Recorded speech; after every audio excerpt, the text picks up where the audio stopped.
La messe. Merci d'être venu. C'est pas pour moi que vous êtes venu, c'est pour Marie, la femme de Cléophas, dont je raconte l'histoire dans ce livre. Donc je suppose que vous avez envie de savoir d'où ça m'est venu, quelle était mon inspiration.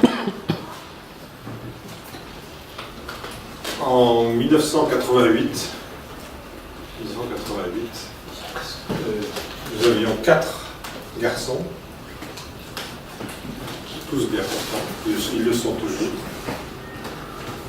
Et le 12 avril 88, donc Julie est née, une fille après 5 garçons, la joie.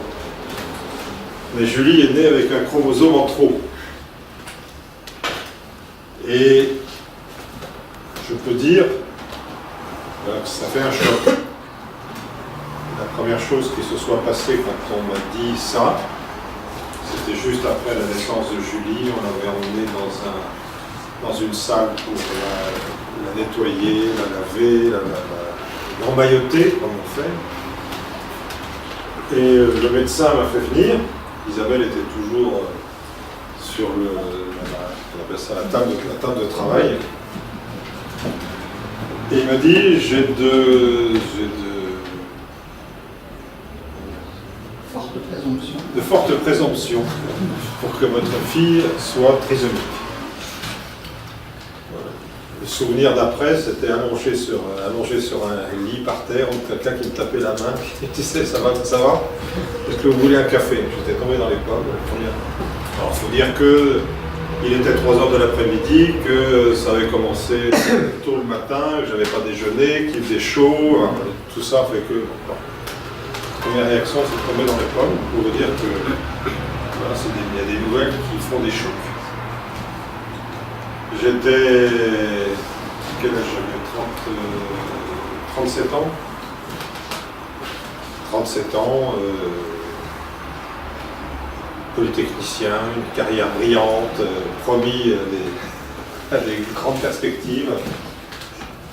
Et voilà, d'un seul coup, je me fais tirer vers le bas pour dire attention, regarde la vie telle qu'elle est. Et puis, voilà, la vie ne s'arrête pas, hein. La vie continue, Julie grandit.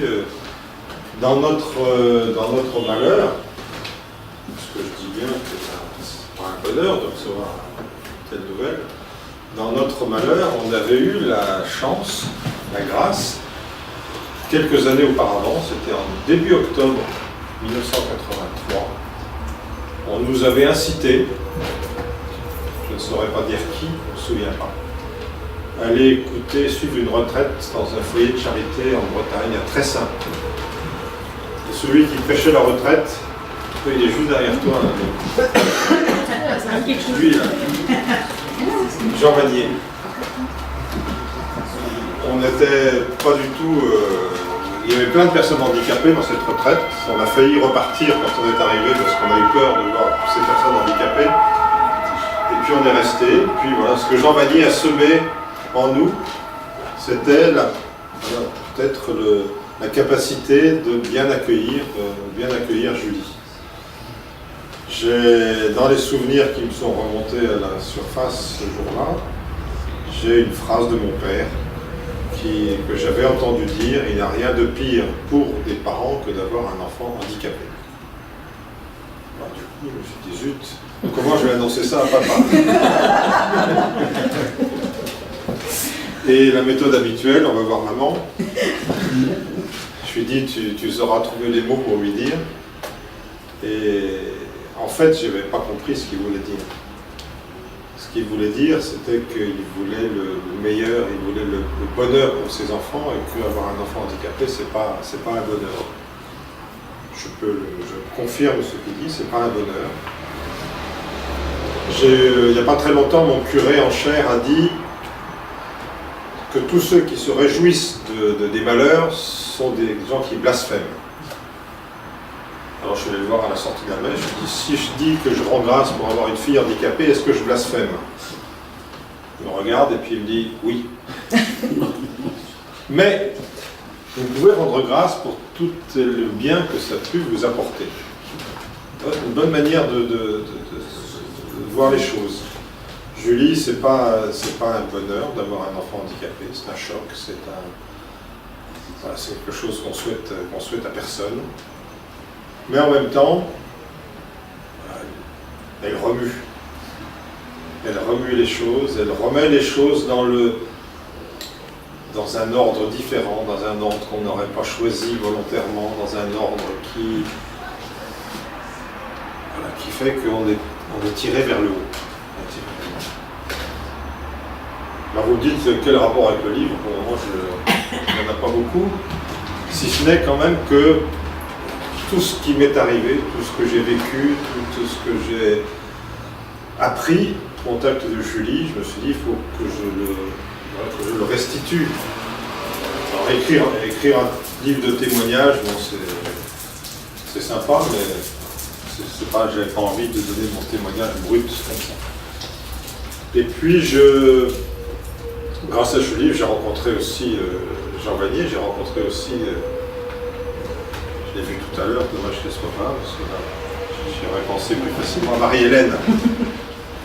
Marie-Hélène Mathieu, que j'ai rencontrée ici, ou Ménul, là, chez les Boulans. Je me souviens avoir rencontré Marie-Hélène. Et puis on s'est retrouvés embarqués dans Foi et Lumière. Je me suis retrouvé embarqué dans ma communauté, Foi et Lumière, à Ville d'Avray. Je me suis retrouvé embarqué dans la région. J'ai succédé à Dominique de Saint-Pierre-de-Rambouillet comme coordinateur régional pour les Yvelines. Puis petit à petit, voilà, je suis coordinateur international. Mais j'ai appris au contact de Jean Vanier, au contact de Marie-Hélène, l'importance d'écouter, d'être attentif à la parole de Dieu dans les évangiles. Et je suis devenu, alors, on ne devrait pas non plus faire croire des choses qui ne sont pas vraies. J'ai une certaine familiarité avec l'Évangile. Des choses que j'ai approfondies, que j'ai méditées, et puis des choses que j'ai entendues de droite et de gauche. J'ai entendu Jean Vanier dire un jour c'est pas possible que Lazare soit pas handicapé. S'il n'était pas handicapé, Jésus serait allé dans la maison de Lazare. Il ne serait pas allé dans la maison de Marthe et Marie. À cette époque-là, on allait chez les hommes. On allait déjeuner chez Simon le pharisien. On allait déjeuner chez Zachée. On allait déjeuner chez Matthieu. On n'allait pas déjeuner chez Marthe et Marie, surtout s'il y avait un homme à la maison. Ça voulait dire que Lazare avait sans doute un handicap. J'ai retenu ça. Il y a un aumônier de Foi et Lumière en Colombie, un jésuite. Il y a plein d'histoires de jésuites. Je suis édité chez les jésuites, j'en profite. Qui a entendu Jean Vanier raconter cette histoire en Espagne, pendant qu'il était en Espagne. Il a écrit une petite histoire de Marthe, Marie et Lazare. Il a inventé les noms de famille des frères et sœurs de Marthe, Marie et Lazare, parce qu'ils n'étaient pas que 3 dans la famille, ils étaient bien plus nombreux. Donc voilà, ces noms, je lui ai piqué. Enfin, je lui ai demandé la permission, il m'a dit oui. Donc les noms des frères et sœurs de Marthe et Marie et de Lazare, voilà, c'est un aumônier de Foi et Lumière en Colombie qui me les a soufflés.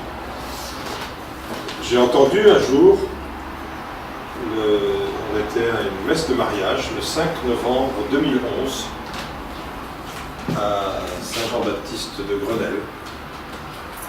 Et les mariés avaient choisi les pèlerins d'Emmaüs comme évangile.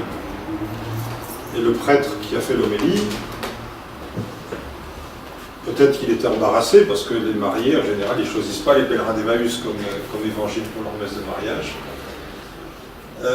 Il a dit, écoutez, je vais vous donner un scoop. On dit toujours que dans les pèlerins d'Emmaüs, ils étaient 2, mais on donne le nom de Cléophas. On ne dit pas qui était le deuxième pèlerin d'Emmaüs. Beaucoup de gens se posent la question depuis toujours, qui était le deuxième pèlerin d'Emmaüs. Il dit, je vais vous donner un scoop, je vais vous dire qui c'est. Au pied de la croix, il y avait Jean 19-25, il y avait Marie, femme de Cléophas. Donc le dimanche, il fallait bien qu'elle rentre à la maison. Son mari rentrait aussi, donc ils sont rentrés ensemble. Donc, deuxième pèlerin d'Emmaüs, c'était Marie, la femme de Cléophas. Et pourquoi on n'a pas dit non? Pourquoi on n'a pas dit non? Parce qu'à l'époque, il fallait qu'un témoignage, pour qu'il soit valable, il fallait qu'il y ait 2 témoins et que les 2 témoins soient des hommes.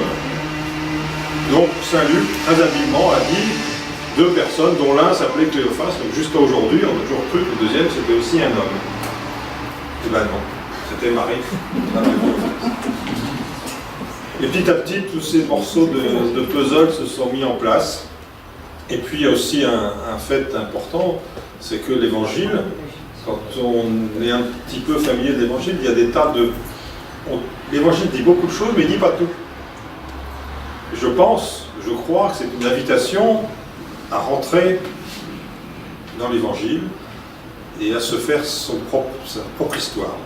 Rentrer, d'être soi-même témoin de ce qui s'est passé. Je crois que l'évangile propose ça. Et donc je me suis dit, allez.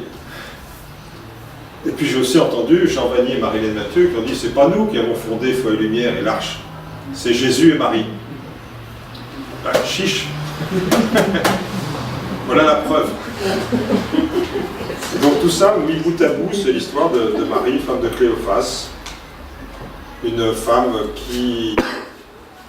Je fais 2 fois référence à Sainte Thérèse de Lisieux, et qui avait une pêche digne de Sainte Thérèse, et qui mettait souvent le chef de la synagogue d'Emmaüs dans l'embarras, parce qu'il lui posait des questions très très pointues. Enfin, c'est moi qui les pose, donc je ne veux pas dire qu'elles sont très très pointues. Je me fais embarquer dans mon scénario.